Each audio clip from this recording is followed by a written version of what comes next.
Hello everyone. Today we will learn about AC generator or AC dynamo. So what is AC generator or AC dynamo? हम study कर रहे हैं electromagnetic induction chapter, जिसमें हमने शुरुआत की थी फैराडे के लॉज से, जिसमें फैराडे ने ये कहा था, फैराडे के एक्सपेरिमेंट्स में हमने ये नोटिस किया था कि जब भी किसी कॉइल के साथ जुड़ा हुआ मैग्नेटिक फ्लक्स चेंज होता है तो उस कॉइल में एक करंट पैदा होती है जिसे हम इंड्यूस्ड करंट कहते हैं, और जो ईएमएफ डेवलप होता है उसे हम इंड्यूस्ड ईएमएफ कहते हैं। बस उसी चीज़ को हम यूज़ करते हैं और उसी की मदद से हम बनाते हैं एसी जनरेटर और एसी डायनामो, जिसे भी आप कहते हैं डायनामो। और एसी जनरेटर एक वो डिवाइस होता है जिसकी मदद से आप अल्टरनेटिंग करंट को प्रोड्यूस कर सकते हैं।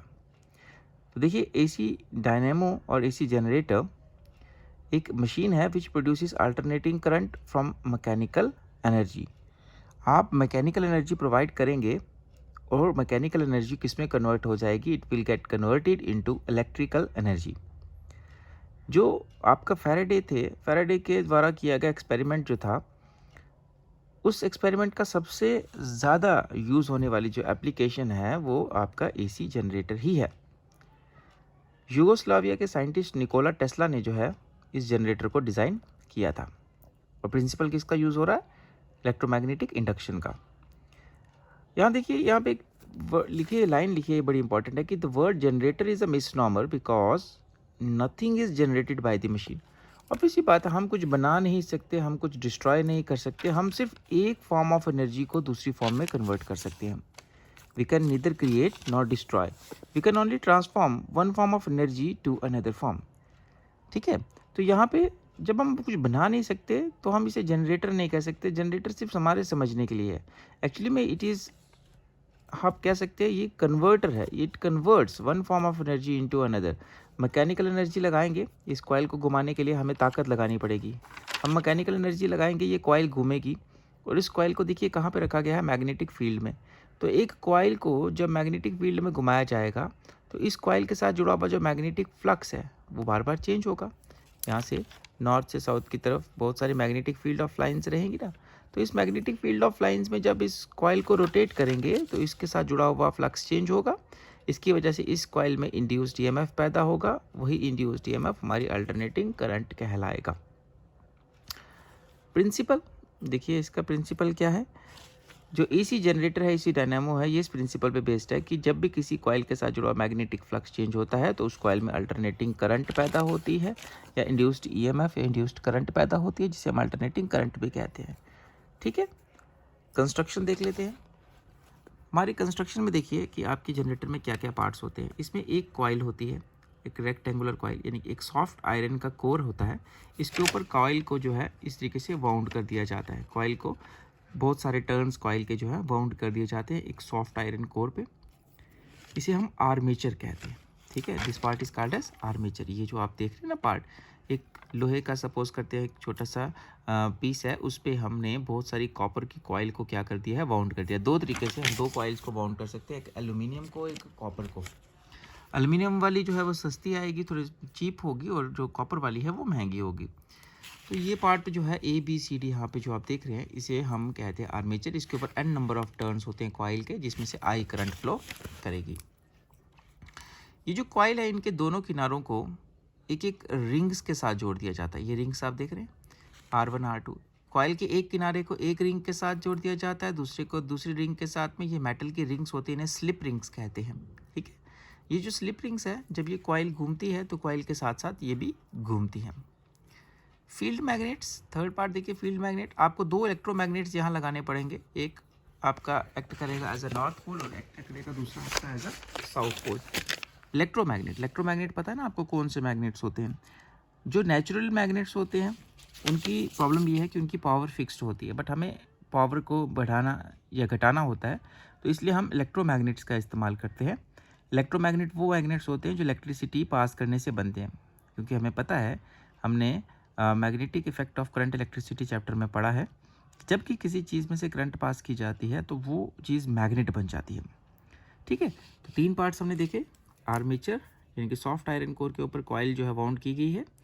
ये आपका आर्मेचर आ गया। स्लिप रिंग्स, इन एंड्स को जो है मेटल की ये रिंग्स होती हैं जिनके साथ अटैच किया जाता है, जो घूमती हैं।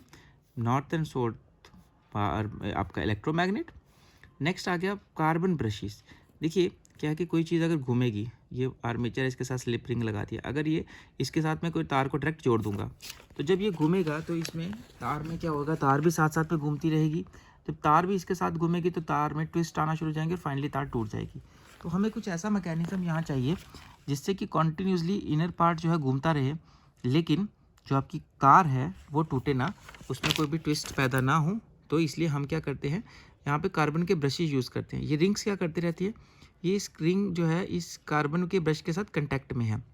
तो जब ये रिंग घूमेगी तो ये इसके साथ में बार बार जो है कंटैक्ट करते हुए इलेक्ट्रिसिटी को, जो इलेक्ट्रिसिटी प्रोड्यूस हो रही है उसको ट्रांसफ़र करेगी ब्रशेस को। तो ये पार्ट तो नहीं घूमेगा, सिर्फ ये स्लिप रिंग्स है, ये कॉन्टीन्यूसली इस तरीके से गोल गोल घूमती रहेंगी और हर बारी जो है इस कार्बन ब्रश के साथ जब टकराएगी तो अपनी करंट जो है, जो करंट प्रोड्यूस हो रही है उसको ट्रांसफ़र करेगी।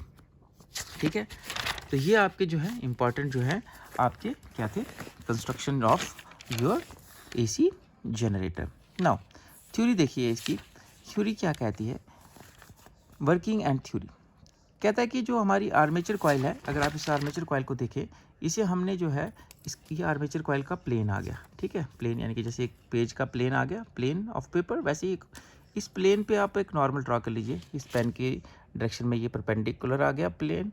अगर आपने एक कॉइल को इस तरीके से रखा है कि कॉइल का जो प्लेन है वो परपेंडिकुलर है किसके, मैग्नेटिक फील्ड के, ये मैग्नेटिक फील्ड की डायरेक्शन आ गया, ये कॉइल का प्लेन आ गया, यानी कि इसके और कॉइल के बीच में कितने डिग्री का एंगल बन गया है, 90 डिग्री का।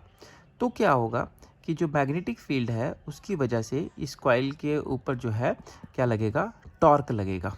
आपने पढ़ा होगा या आपके यहाँ आपने पढ़ा होगा, यहाँ पे टॉर्क नहीं, अगर हम इस कॉइल को बाहर से इलेक्ट्रिसिटी प्रोवाइड करवा दें, अगर हम इस कॉइल को इलेक्ट्रिसिटी प्रोवाइड करवा दें तो इस कॉइल में से करंट पास होगी और इस मैग्नेट की वजह से क्या होगा, अपना मैग्नेटिक फील्ड, तो इस कॉइल के, ये कॉइल क्या करेगी, रोटेट करना शुरू कर देगी, जो कि फ़ैन में होता है। हमें यहाँ पे फ़ैन में हम बिजली बना देते हैं, अप्लाई करते हैं। देखो जनरेटर ही फ़ैन का काम करेगा और फ़ैन ही जनरेटर का काम कर सकता है। अगर हम यहाँ पे बिजली बनाने के बजाय बिजली प्रोवाइड करवा दें तो ये यहाँ पे खुद ब खुद घूमना शुरू कर देगा। लेकिन हमें बिजली बनानी है, अगर हमें इलेक्ट्रिसिटी बनानी है तो हमें इस कॉइल को खुद घुमाना पड़ेगा, हमें किसी तरीके से खुद घुमाना पड़ेगा। जैसे कि डैम्स होते हैं, डैम्स में क्या होता है, पानी जो है बड़े प्रेशर से डैम्स के ऊपर से इसके ऊपर गिराया जाएगा, टरबाइन पे, इसको टरबाइन के अंदर स्टोर किया जाता है, इसके साथ फ़ैन लगा दिया जाता है। तो पानी जैसे ही इसके ऊपर गिरता है ये कॉइल घूमना शुरू करती है। अब ये कॉइल घूमेगी किसके अंदर, यहाँ पे क्या है, मैग्नेट्स हैं, मैग्नेट्स का मैग्नेटिक फील्ड है, इस मैग्नेटिक फील्ड में ये कॉइल घूमना शुरू करेगी। ये देखिए एरो की डायरेक्शन में, ठीक है, कैसे घूम रही है ये, आप इसे ले लीजिए एंटी क्लॉकवाइज डायरेक्शन। ठीक है, एंटी क्लॉकवाइज डायरेक्शन में ये घूम रही है। तो जब भी कोई भी कॉइल मैग्नेटिक फील्ड में रोटेट की जाएगी तो उस कॉइल में क्या बनना शुरू हो जाएगी, करंट। तो जो आपकी कॉइल है इसको रोटेट आप कैसे करवा सकते हैं, या तो खुद हाथ से करिए। अब हाथ से कौन इतना घुमाता रहेगा, तो हमें कोई ना कोई मैकेनिकल एनर्जी इस पर लगानी पड़ेगी। जैसे कि हमने कहा आपको, डैम्स में जो पानी है उसको हम कंटिन्यूसली जब इस कॉइल के ऊपर गिराएंगे कॉइल घूमेगी। तो सपोज करते हैं जब ये कॉइल घूमना शुरू करती है तो इस कॉइल में करंट बनती है इस तरीके से along A B, it's A से बी डायरेक्शन में, और सी डी में इसकी करंट की डायरेक्शन क्या है, सी टू डी। अब जैसे ही ये कॉइल घूमेगी इस तरीके से घूमेगी, देखिए ये कॉइल थी, ये मेरा हाथ देख लीजिए, ये कॉइल ऐसे थी, यहाँ पे ये ए बी है और ये इस साइड जो है लिटिल फिंगर ये सी डी है। अब जैसे ही कॉइल घूमेगी तो ये जो सी डी है ये घूम के ए बी की जगह आ जाएगा, और ये जो ए बी है ये किसकी जगह आ जाएगा, सी डी की जगह पे। ऐसे हो जाएगा कुछ, देखिए जब कॉइल घूमेगी तो अब जो है करंट की डायरेक्शन चेंज हो जाएगी, क्योंकि करंट की डायरेक्शन इस तरफ जो है ए से बी की तरफ थी, अब चेंज होके बी के ए की तरफ आ गई। ठीक है, और जो सी टू डी डायरेक्शन थी करंट की वो चेंज होकर डी टू सी बन गई।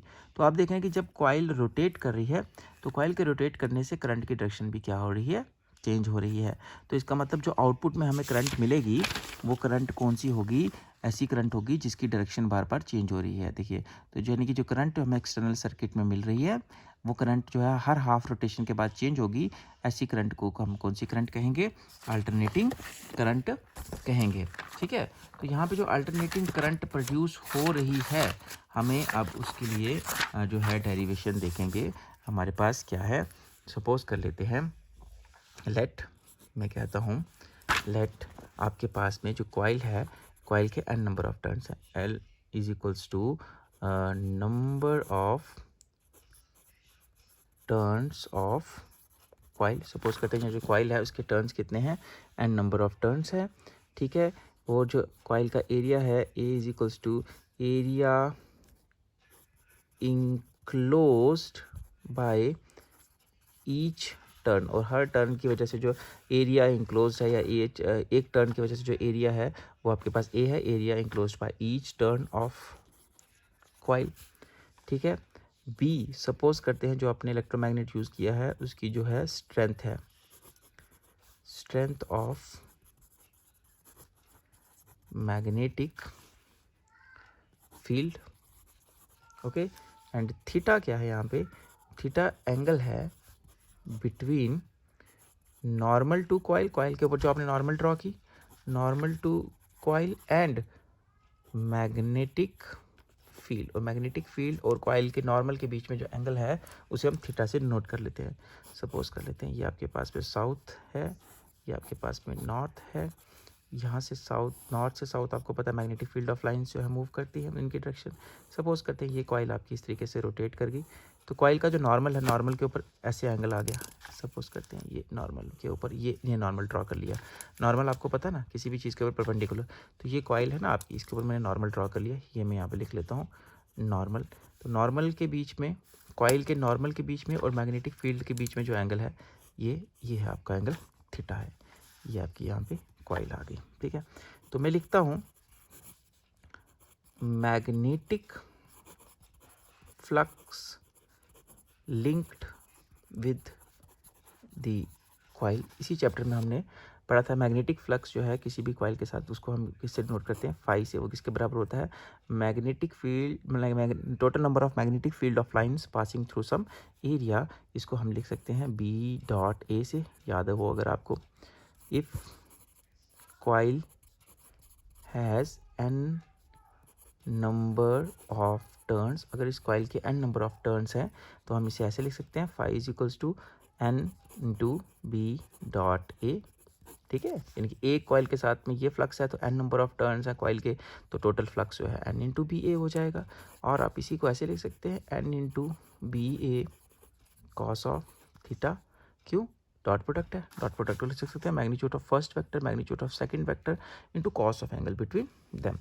और यहाँ पे देखिए ये जो मोशन है एंगुलर मोशन है, तो मैं इसको ऐसे भी लिख सकता हूँ, phi is equals to N B A cos of theta की जगह पे ओमेगा टी, वेयर ओमेगा इसको क्या, ओमेगा क्या होता है? Angular velocity. की जब कोई चीज़ सर्कुलर मोशन में होती है तो उसमें हम कौन सी टर्म यूज़ करते हैं? Angular velocity. तो देखिए जैसे कि हमने ये टर्म्स लिख लिया, यहाँ पे जो फ्लक्स है ये फ्लक्स इस कॉइल के साथ जुड़ा है, तो हमने पढ़ा है कि जब ये कॉइल घूमेगी, तो जब कॉइल रोटेट करेगी तो इसके साथ, इस कॉइल के साथ जुड़ा हुआ फ्लक्स चेंज होगा। तो जब फ्लक्स चेंज होगा तो इस कॉइल में क्या पैदा होगा? इंड्यूस्ड ईएमएफ पैदा होगा। मैं लिखता हूँ when flux linked with coil changes according to Faraday, जब कॉइल के साथ जुड़ा हुआ फ्लक्स चेंज होगा तो जो यहाँ पे जो इंड्यूस्ड ईएमएफ पैदा होगा, इंड्यूस्ड, इसे लिख लेता हूँ मैं, इंड्यूस्ड ईएमएफ वो किसके बराबर होता है? E is equals to minus d by d t of phi. ये भी आपने पढ़ा है ना फैराडे के अकॉर्डिंग, जब किसी कॉइल के साथ जुड़ा हुआ फ्लक्स चेंज होता है तो उसमें क्या प्रोड्यूस होता है? इंड्यूस्ड ईएमएफ प्रोड्यूस होता है। और ये माइनस का निशान हमें क्या बताता है? माइनस हमने क्यों लगाया? क्योंकि इंड्यूस्ड जो ईएमएफ या करंट है उसकी डायरेक्शन जो है वो अप्लाइड करंट के क्या होती है? अपोजिट होती है, या ये उस चीज़ को अपोज करने की कोशिश करती है जिसने इसने प्रोड्यूस किया। जो इसे प्रोड्यूस कर रहा है इंड्यूस्ड ईएमएफ उसी के अपोजिट डायरेक्शन में पैदा होता है। इंड्यूस्ड करंट जो इस सर्किट में पैदा होगी वो अपना मैग्नेटिक फील्ड बनाएगी जो अप्लाइड मैग्नेटिक फील्ड को अपोज करेगी। लेंज़िस लॉ आपको याद होना चाहिए। तो E is equals to minus d by d t of phi की जगह पे हम क्या पुट कर लेंगे? ये N B A cos of omega t. तो मैं पुट कर लेता हूँ N B A cos of omega t. E is equals to N number of turns, constant quantity है बाहर लेते हैं, माइनस का निशान तो यही है. बी मैग्नेटिक फील्ड स्ट्रेंथ हम मान के चलते हैं कांस्टेंट है. A area of the each coil, ये भी हम कांस्टेंट मान के चलते हैं, तो बचा d by d t of cos of omega t. ठीक है, अब इसकी हम डिफ्रेंशिएशन कर लेते हैं. E is equals to minus N B A, cos की डिफ्रेंशिएशन आपको पता है किसके बराबर होती है, minus sine of omega t into omega t का साथ में डिफ्रेंशिएशन, तो ओमेगा हो गया. तो माइनस इंटू माइनस किसके बराबर हो जाएगा, plus. Minus into minus plus, तो ये आपके पास आ जाएगा N B A omega sine of omega t. तो जो ईएमएफ यहाँ पे पैदा हो रहा है वो उसकी डेरिवेशन आई. जो ईएमएफ आपका यहाँ पे इंड्यूस होगा, E is equals to N B A omega का साइन ऑफ ओमेगा टी. इनकी ईएमएफ जो इंड्यूस हो रहा है वो किस किस पे डिपेंड कर रहा है, नंबर ऑफ टर्न. जितने कॉइल के टर्न ज़्यादा होंगे उतना इंड्यूस्ड ईएमएफ ज़्यादा होगा. बी मैग्नेटिक फील्ड स्ट्रेंथ जितनी ज़्यादा होगी उतना ज़्यादा ईएमएफ एरिया, और जितना ज़्यादा होगा कॉइल का उतना ज़्यादा ईएमएफ प्रोड्यूस होगा. ठीक है, और एंगुलर फ्रीक्वेंसी यानी कि जितनी जल्दी आप इसे रोटेट करेंगे उतना जल्दी ईएमएफ जो है ज़्यादा ईएमएफ प्रोड्यूस होगा. मैं लिखता हूँ when sine of omega t is equals to 1. देखिए साइन की जो है मैक्सिमम वैल्यू 1 होती है, साइन की मिनिमम वैल्यू -1 होती है. साइन इसके अलावा और कोई वैल्यू नहीं ले सकता. अब साइन के साथ जो एंगल है ना थीटा, कुछ भी डाल के देख लो, ज़्यादा से ज़्यादा वैल्यू आपकी 1 आएगी, मिनिमम से मिनिमम वैल्यू -1 आएगी. तो साइन की मैक्सिमम वैल्यू 1 ही होती है. तो कोई पूछता है, कई बार बच्चे पूछते हैं कि सर आप लिखते हैं कि when sine is equals to 1 ही क्यों लिखते हैं. और फिर साइन की वैल्यू ही 1 आ सकती है मैक्सिमम, 1 से ज़्यादा साइन की वैल्यू हो ही नहीं सकती है. आप जितना मर्जी 0 1 2 3 4 5 6 7 8 जो एंगल आप सोच सकते हैं डाल के देख लीजिएगा, साइन की वैल्यू 1 और -1 के बीच में ही आएगी. Maximum 1, minimum -1. तो मैंने लिखा कि साइन की मैक्सिमम वैल्यू 1 हो सकती है. तो जब साइन 1 होगा तो यानी कि उस समय जो है आपका इंड्यूस्ड ईएमएफ है वो मैक्सिमम होगा, और दैट इज इक्वल्स टू, उसे हम ई नॉट से डिनोट कर लेंगे, पीक ईएमएफ. तो पीक ईएमएफ किसके बराबर हो जाएगा, एन बी ए इंटू ओमेगा इंटू साइन की वैल्यू क्या है 1. तो ई नॉट किसके बराबर आ जाएगा आपके पास में, एन बी ए ओमेगा. ठीक है, ये आपके पास में इंड्यूस्ड ईएमएफ जो मैक्सिमम ईएमएफ है उसके बराबर होगा. और मैं ऐसे लिख सकता हूँ, ये जो आपके पास में एन बी ए ओमेगा जो है, यहाँ पे देखिए एन बी ए ओमेगा की जगह में मैं ई डाल लेता हूँ. तो ई इज इक्वल्स टू, इस इक्वेशन में एन बी ए ओमेगा आपको पता है किसके बराबर है, ई नॉट इंटू आपके पास क्या आ जाएगा, साइन ऑफ ओमेगा टी. तो ये यहाँ पे आपके पास में आ गया EMF induced in the coil. ये आ गया मैक्सिमम, ये आ गया आपके पास में. जब साइन थीटा मैक्सिमम होगा तो E is equals to E naught sine of omega t, ये भी लिख सकते हैं आप. ठीक है, तो आपके पास में ये जो आपका आज का टॉपिक था दैट इज़ एसी जनरेटर. तो एसी जनरेटर क्या करता है, एसी जनरेटर जनरेट करता है आपके एसी को, अल्टरनेटिंग करंट को. एक्चुअली में करंट कुछ भी प्रोड्यूस नहीं होती, आपका जो जनरेटर है वो क्या करता है, कन्वर्ट करता है मैकेनिकल एनर्जी को इनटू इलेक्ट्रिकल एनर्जी.